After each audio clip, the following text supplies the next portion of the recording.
है, उसका थोबड़ा अविश्वास से मिलता है तो उसको अचानक से बीसीसीआई का सेक्रेटरी बना दिया जाता है। या बात जब उसको समझ में आने लगती है तो वो सवाल पूछता है और सवाल पूछना गुनाह बन जाता है। राजा अगर नंगा है तो बोलेंगे कि राजा नंगा है, राजा अगर बेईमान है तो बोलेंगे कि राजा बेईमान है, राजा अगर झूठा है तो बोलेंगे कि राजा झूठा है। और जितना जोर है ना तुम्हारे इस खरीदे हुए मीडिया में, लगा लो, लेकिन तुम कभी भी सच को झूठ नहीं साबित कर सकते हो। अरे ना केस डाले जेल में, नारा लगाते हैं हम, दम है कितना दमन में तेरे देख लिया है देखेंगे, जगह है कितनी जेल में तेरे देख लिया है देखेंगे। मेरा मानना है कि जब खेत में शहीद हो रहे हो किसान, सीमा पे शहीद हो रहे हो जवान, तो लाजिम है कि देश में होगा हिंदू और मुसलमान।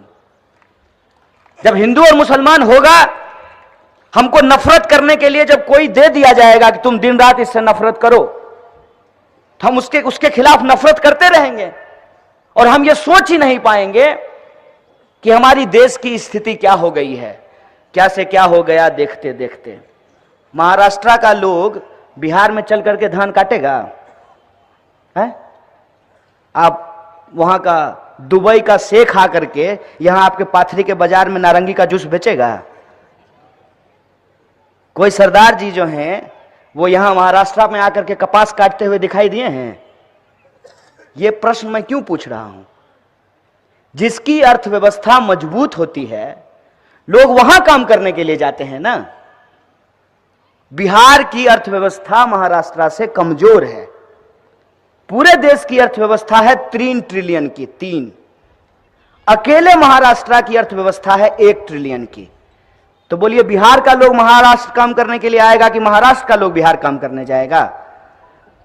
तो मुद्दा कहां बनेगा? बिहार में मुद्दा बनेगा कि मराठियों को बाहर करो, कि महाराष्ट्र में मुद्दा बनेगा कि बिहारियों को बाहर करो? महाराष्ट्र में बनेगा ना। मुद्दा बन गया, राजनीति भी हो गई, सरकार भी बन गया, यह संभव है। कुल धन 22 पसेरी, यह हुआ। और बिहार में तो यह मुद्दा ही नहीं बन सकता है कि मराठियों को बाहर करो। कैसे यह मुद्दा बनेगा? क्योंकि कोई जाएगा तब तो यह मुद्दा बनेगा।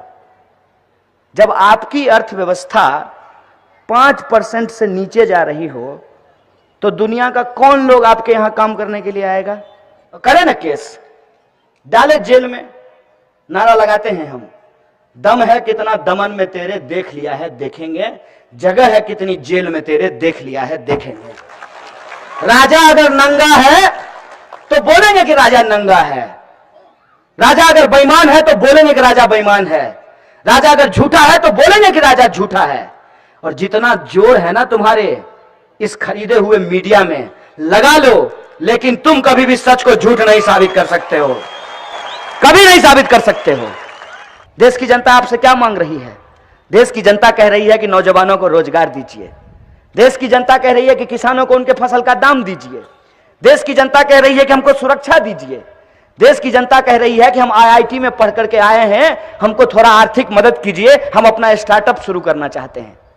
एडिटर का डांट सुनने वाले पत्रकार कह रहे हैं कि हमको थोड़ा पैसा दीजिए, हम अपना चैनल शुरू करना चाहते हैं। इससे देश आगे बढ़ेगा ना। देश की जनता मांगी थी आपसे। आपके साथ एक बहुत बड़ा साजिश किया गया है। बहुत जोर से भूख लगी और गए और पप्पा को बोले, पप्पा जरा बिस्कुट दे दीजिए। पप्पा कहा, अच्छा बिस्कुट मांग रहे हो? उठा करके अलमीरा पे बिठा दिए। अब कह रहे हैं पप्पा नीचे उतार दीजिए, बिस्कुट मांगना भूल गए। लोग मांग रहे थे नौकरी, लोग मांग रहे थे फसल का दाम, लोग मांग रहे थे सुरक्षा, तो सरकार ने मांग लिया उनसे कागज। कहा, अच्छा बहुत 15 लाख रुपया मांगते हो, बहुत ये कहते हो कि हमको 2 करोड़ नौकरी चाहिए हर साल, पहले ये बताओ कि नागरिक हैं कि नहीं है।